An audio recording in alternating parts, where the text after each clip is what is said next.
hope they saw some whales on the way in. Beautiful October we're having. Absolutely gorgeous. Fantastic.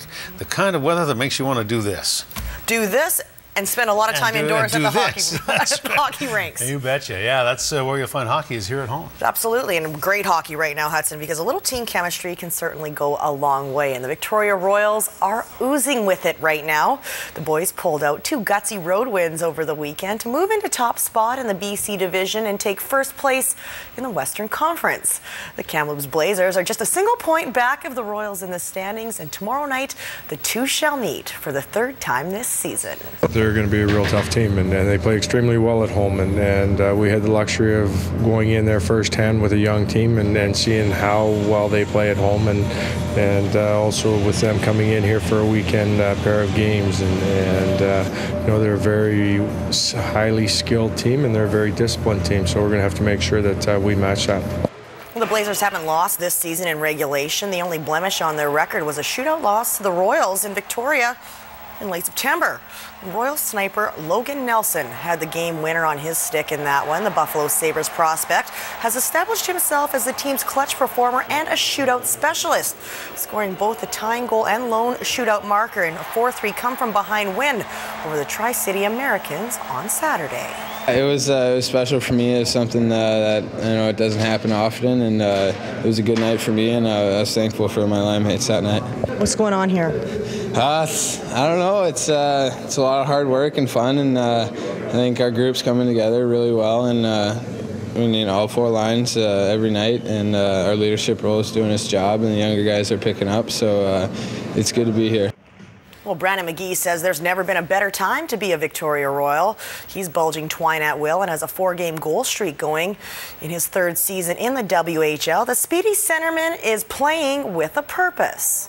I think I am. I'm a little bit disappointed after not getting drafted last year, obviously, but you kind of work hard in the summer and just come back this season and refocus and just do your best.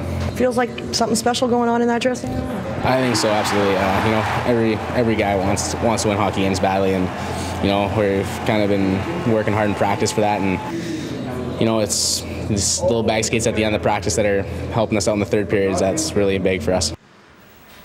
Still with hockey, 47-year-old Dominic Hasek says he is done with hockey, and it looks like hockey is done with him as well.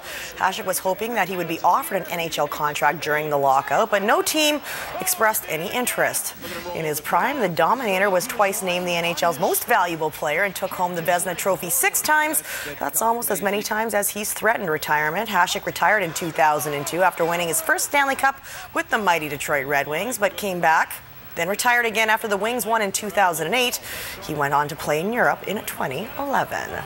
Well, the walls at the VIU Mariners gym are already lined with Pac West and National Championship banners, and they could be making room to add at least one more this month.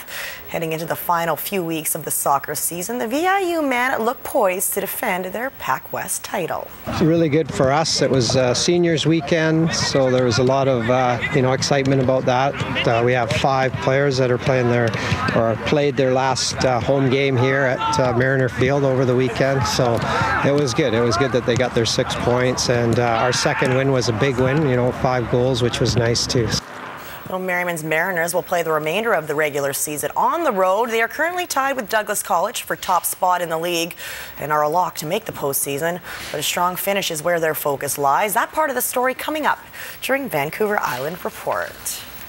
High school soccer taking place this afternoon at the Glen Lyon Norfolk campus. The GNS Griffins hosting the Oak Bay Bays. Now, both teams tied with Reynolds for 4th in the lower island standings heading into this one. Scoring goals hasn't been a problem for the defending BC champion Griffins this season. Keeping balls out of the net has. GNS was dominant in the first half. Jason Bradbury makes good on this free kick to open the scoring. Bradbury, he can play the game. He almost beats Evan Cambridge, but Francis Imbro is on the doorstep to make the deposit. He extends the lead to 2-0. Hunter Watson will be the next goal scorer, giving the Griffins a comfortable 3-0 lead with the header at halftime. Oak Bay would finally crack keeper Ari Mitra after the break, but couldn't claw their way back, make it a 4-1 Griffins final. Well, all season the Oakland A's have defied the odds, and now they'll have to do it in front of their home fans. The overachieving A's and their second lowest payroll in the majors host the Detroit Tigers, down 2-0 in their American League Divisional Series. With a 2-3 series format, the A's will host the final 3 games of the series if necessary. The San Francisco Giants win tonight was necessary in Cincinnati. Reds sporting a 2-0 series lead in Game 3, and they got off to a great start. Jay Bruce takes this pitch the other way. Plating the game's first run in the first inning, the Giants came back to tie things up, and they do it the hard way. After a hit batsman and a sac bunt, and Angel Pagan's sac fly scored Gregor Blanco. The big story in this game has been Reds pitcher Homer Bailey. He threw a no-hitter in his final start of the regular season, and he struck out 10 batters through 7 innings. The Giants and Reds are now in the 9th inning, still tied at 1. I'm waiting for a good baseball storyline to develop. Like, remember Fear the Beard, all that?